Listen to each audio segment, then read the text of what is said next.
muraho neza abakunzi b'inyigisho zinyuzwa kuri uru rubuga, murasuzwa na Engineer Paul Hitimana.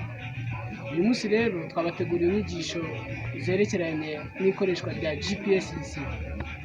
GPS idufasha mu bintu byinshi, cyane cyane nko kumenya ingano y'umurima ushaka guhinga, bizanagufasha kumenya umubare w'ibihingwa ukeneye n'ibindi byinshi cyane. Mufite amatsiko kuri GPS receiver, turi kumwe n'impuguke yitwa Maître Felicien Ndaruhutse. Ntimucikwe, ni byinshi cyane kandi ni byiza, nzi neza ko bizabafasha mu mirimo yanyu y'ubuhinzi itandukanye. Murakoze cyane, muhorane amahoro y'Imana.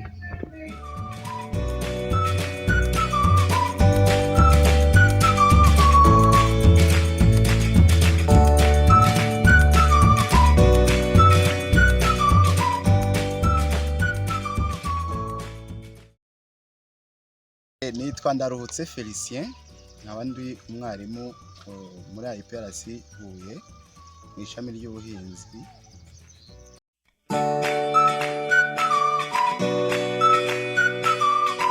GPS receiver mu magambo arambuye ni Global Position System.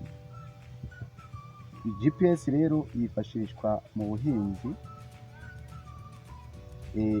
ikora ushaka kumenya aho umuntu aherereye cyangwa aho ubushakashatsi runaka buherereye. Icyo gihe kugira ngo ubimenye ni uko iyo GPS uyikoresha afata korodone z'aho hantu.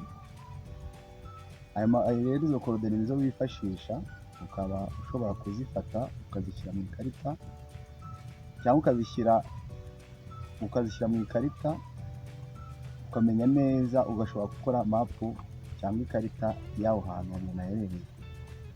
Ikindi GPS amadone iguha cyangwa amakuru iguha ushobora kwifashisha, cyane cyane nko mu buhinzi twe tuyifashisha dukora amakarita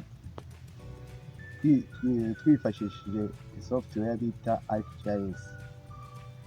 ArcGIS rero bigenda bite? Ni ukuvuga ngo uragenda ugafata amakuru y'ahantu ushaka ubuso, ushaka nibura nyine korodone ariyo bita waypoints y'ahantu uherereye. Noneho ayo makuru ukayafata ukandika izo korodone. Ushobora kuzandika ku rupapuro cyangwa ukifashisha umugozi, nkuko muri telefone mubona iyo ushaka gukuraho amafoto, ahantu ucomeka uwo mugozi ukawukonekitinga kuri mashini, noneho ukawushyira ayo makorodone ukayishyira muri mashini. Noneho ayo makorodone umaze gufata ukayifashisha ugakora ikarita runaka. Ikindi ayo makorodone ushobora no kuyafata ugafata n'indi karita yakozwe, ukareba mu by'ukuri niba ayo madone aherereye aho mu by'ukuri ushaka. Ibyo ku ikarita urabibona neza ukabikora. Rero GPS ni igikoresho cyifashishwa cyane mu kumenya aho umuntu cyangwa igikorwa runaka giherereye.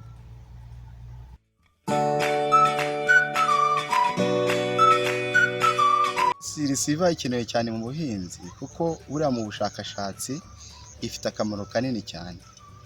Impamvu ifite akamaro kanini ni uko iyo wamenye icyerekezo ubwo bushakashatsi buri gukorerwamo, ushobora kwifashisha ayo makuru, ugashobora kuhamenya nta wundi ukuyoboyeyo. Ukamenya niba umunyeshuri cyangwa umukozi runaka uri gukora ubushakashatsi ari kubukorera ahantu runaka, ukagendera kuri izo korodone ugashobora kumenya aho aherereye. Ikindi ishobora kwifashishwamo, ayo makuru ifashe ushobora kwifashisha mu iteganyagihe, ukamenya niba agace runaka katewe wenda n'indwara, cyane cyane izi ndwara tujya dukunda guhura nazo mu buhinzi, harimo ibyonnyi n'indwara z'ibihingwa. Icyo gihe rero ushobora kwifashisha ayo makuru, ugashobora guteganya niba aho hantu hashobora kuba hatewe n'iyo ndwara, ugahita umenya n'uburyo ushobora kuba wayirwanya. Ikindi buriya GPS receiver ishobora gukoreshwamo cyane cyane mu buhinzi, ni nk'igihe ukeneye mu buhinzi bwateye imbere bita farming, precision farming, icyo gihe GPS zirifashishwa cyane cyane nko mu gutera umuti ukoresheje imashini zira zihinga, uyishyira kuri hari umuti usohokera, noneho ukamenya gupima urugero runaka rw'umuti ushobora gukoresha. Icyo gihe nabyo bifasha cyane mu gukoresha umuti muke kandi ugakoreshwa ahagenewe gukoreshwa. Ishobora nanone kwifashishwa uri gutera n'imbuto. Icyo gihe GPS yawe uyikonekitinga na mashine, ukajya ureba uburyo ki izo mbuto ziri kugenda zijya mu myobo yazo. Icyo gihe uri gukora iyo precision farming, ni ukuvuga ngo imbuto zijya aho wazigeneye zigomba kujya. Iyo uri gutera n'umuti, n'uwo muti ujya aho wageneye kujya. Cyangwa ko ari ibyo ngibyo navuga cyane cyane mu mikoreshereze ya GPS mu buhinzi. Ikindi navuga cyiyongera aho ngaho ni uko GPS iyo ufashe ayo makorodone ushobora gukora ikarita y'aho ubwo bushakashatsi buherereye. Cyane cyane ushobora kumenya ubuso bwaho uherereye cyangwa ukamenya amerekezo y'aho ubwo bushakashatsi buherereye. Numva ari cyo navuga ko bijyanye n'imikoreshereze ya GPS mu buhinzi.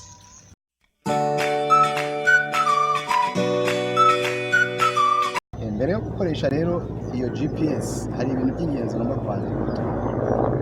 GPS imbere yo kuyikoresha urabanza ukayatsa. Iyo umaze kuyatsa ubanza ukashaka rezo, kuko nayo ikeneye rezo kuko ikorana n'amasatelite. Rero kugira ngo ufate ayo makorodone ubanza kureba niba hari amasatelite ane nibura agaragara. Nanone wabanza ubona ko agaragara, ukareba niba nanone utari munsi y'ahantu hashobora kuba hagukingiriza cyane cyane nk'amazu maremare, cyangwa wenda ukaba ari munsi y'igiti. Aho ngaho ntabwo ufata amakorodone yawe neza. Ikindi ugomba kubanza urabanza ukareba niba accuracy, kuko muri taburo screen yayo byerekana, ukareba accuracy yayo ukuntu ingana. Accuracy ni ukuvuga ngo amakuru ugiye gufata ari precise ku rugero rungana iki, cyangwa ni ukuri ku rugero rungana iki. Icyo gihe iyo accuracy igomba kuba iri nibura hagati y'10 kumanuka, kugira ngo ushobore kubona amakuru yizewe. Ikindi navuga aho ngaho ugomba kwitondera, ugomba kubanza ukayisetinga ukajya muri settings zayo, ukerekana uburyo ugiye gufatamo amakorodone, kuko hari uburyo bwinshi ushobora gufatamo amakorodone, babyita position format, ugashyira muri degree, minute, second.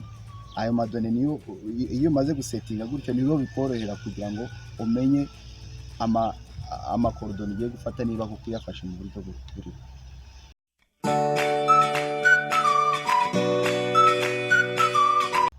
Satelite ni ikirere. Satelite ni ibyogajuru. Ni ibyogajuru biba mu kirere bikorana na GPS. GPS nk'uko mubona telefone ifite GPS nyinshi zifite akantu ka antene, kugira ngo ishobore gufata ayo masatelite nuko ibifunguye, noneho ayo masatelite ayo bari mu kirere agahura na GPS, noneho igashobora kuba yatanga amakuru yizewe. Ko mu by'ukuri GPS ni igikoresho cyatangiye gukoreshwa n'Abanyamerika cyane, nibo batangiye kugikoresha bwa mbere. Abasirikari ba Amerika bagifashishaga mu kugira ngo bamenye neza aho umwanzi aherereye. Ariko ubu ngubu nawe sigaye yifashishwa mu bintu bitandukanye, ha mu buhinzi, mu bwubatsi, mu bintu bitandukanye. Noneho ayo masatelite aba ari controle n'abo Banyamerika, ariko mu by'ukuri niyo twifashisha kugira ngo dushobore gufata amakuru agendanye n'aho umuntu aherereye cyangwa ikintu dushaka gukora giherereye.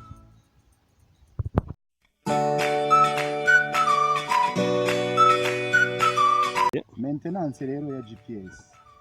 Maintenance ya GPS ikorwa ureba cyane cyane wibanda ku bintu bibiri by'ingenzi. Wibanda kuri bateri yayo, ni ukuvuga ngo bateri ya GPS bagukoresha ari amabuye asanzwe nkajya muri radiyo, ariko hari n'iziba zifite amabateri. Icyo gihe rero maintenance ya bateri turi gushaka kuvuga, ntugomba gukoresha GPS igihe ubona idafite umuriro uhagije, kuko niba ari bateri icagingwa igomba gukora hagati y'amasaha 18 na 16. Rero iyo ayo masaha ari hafi kugera, itangira kugaragaza ko ari bateri low cyangwa bateri iri hasi. Iyo ubonye ko bateri iri hasi, si byiza kuyikoresha, kuko akenshi usanga amakuru ushobora kuyafata, ariko wajya kuyakuraho ugasanga ntayo wafashe mu by'ukuri kandi wari wizeye ko wafashe amakuru. Cyane cyane ayo makuru turi kuvuga aho ngaho. Ikindi tureba kuri maintenance ya bateri nako ya GPS ni memory card yayo. Memory card yayo si byiza ko iyo umaze kuyikoresha biba bisaba kugira ngo ukureho ibyo wakoresheje, ku buryo ubutano ujya kwikoresha uzagira iki, uzayikoresha nta kindi kintu kiri, kuko iyo ayo makuru yagumishijeho undi akaza akayakoresha, hari igihe usanga byivanze ugasanga wafashe amakuru atari. Ubwa kabiri ugiye kuyikoresha usanga amakuru yivanze. So rero ni byiza rero ko igihe urangije kuyikoresha, amakuru wakoreyeho uyakuraho ukayashyira kuri mashine cyangwa ukayandika ahandi hantu, kugira ngo uzayakoreshe muri gahunda zawe igihe cyageze cyose. Numva ari ibyo navuga kuri maintenance. Ikindi navuga kuri maintenance nakongeraho ni uko si byiza kuyishyira ahantu ukayibika ahantu hakonje cyane, nabyo bishobora kuyitera ikibazo. Ikindi ugomba kuyikorera isuku nk'uko igikoresho cyawe, haba telefone, haba igikoresho cyose cya elegitoronike, ni byiza kugikorera isuku, kugihanagura, ukibika ahantu hatari umukungugu mwinshi. Ndumva ari ibyo.